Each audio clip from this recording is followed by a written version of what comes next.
It may be the dog days of summer, but it was a busy week in the news. The G7 conference made the news early in the week thanks to a surprise cameo, and the Democratic primary field continued to shrink, and our own crystal ball sat down with Bernie Sanders for a news-making interview. This is the week for August 30th, and I'm Saagar Enjeti.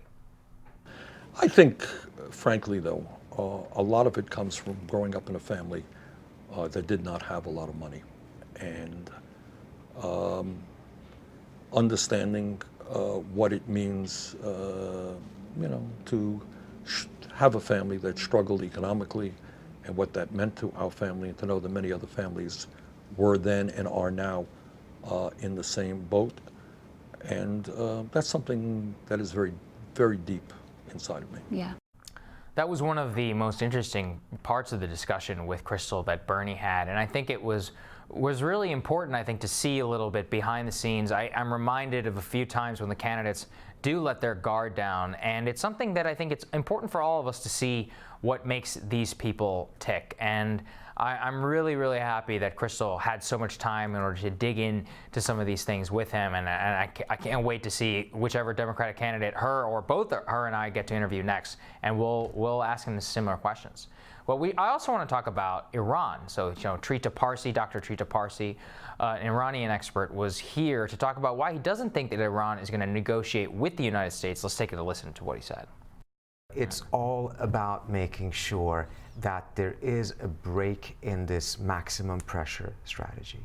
I don't think the Iranians believe that they can actually get a sustainable deal with Trump, because even if he agrees to something, they are now so suspicious of the United States that they have no confidence that the next president will honor that agreement, mindful of the fact that Trump didn't honor the agreement of the previous president. But selling oil is critical to the Iranians. If something can be done on that front, then I think there's a likelihood of some sort of a meeting. But for real negotiations to take place, I think more than that is going to be needed.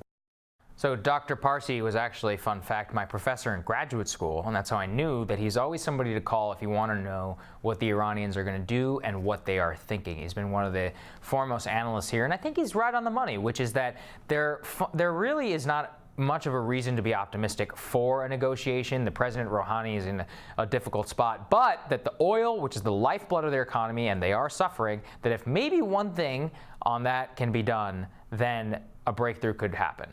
We should also take a look at presidential candidate John Delaney on why centrism is the way forward. I think you all know how Krystal and I feel about that one. Let's take a listen to his case, and then I'll break it down. Fundamentally, my ideas have nothing to do with the vilification of Republicans. My ideas are about how do we solve the problems that are facing the American people. And unfortunately, at this moment in time, and I think it'll change, which is why I'm staying in the race, that's not what sells.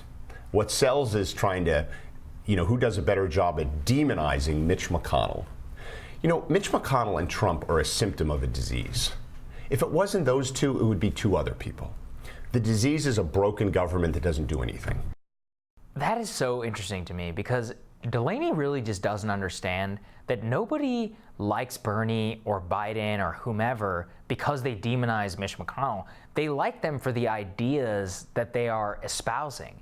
And fundamentally, this entire thing, there's a big fetishization here in D.C. of the problem solvers and the problem solvers caucus who move beyond politics. What that really just tells us is what their values are. And the values are that they don't really value much of anything, and they want to tinker around within the system without changing the system itself. And I think that's the anti-establishment view that Krystal and I try to bring here every day. So have a great Saturday, everybody. I will be back tomorrow with Krystal to answer your questions for another round of Rising Qs. I will see you tomorrow.